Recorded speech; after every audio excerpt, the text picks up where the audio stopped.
gap analysis, some people will recognize the basic framework that I'm talking about if you're familiar with KSAs, which is usually knowledge, skills, attitude is the acronym for that. And that's kind of a starting place, but I actually think there's some other categories that are worth talking about that make this, if we really want to think about how do we create effective experiences. So when I talk about gap analysis, and this term crops up in a few different ways, so I want to be clear about how I'm talking about it. It's basically what's the gap between where the current learner is and where the sort of awesome future learner is. What's the difference between where they are now and where they need to be?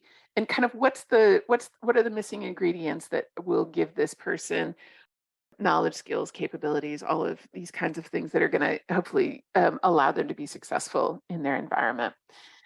And I mentioned that this is kind of an expansion on the KSA topics. I actually have 6 categories that I most commonly use. But is it a knowledge gap? And most things aren't just knowledge gaps. Occasionally, that's the answer. But in a lot of cases, that's not all that's going on. I separate out procedural gaps too. And that's kind of just part of where it varies from a skills formation. I find that when we've got really well-defined procedures, we know exactly what somebody needs to do.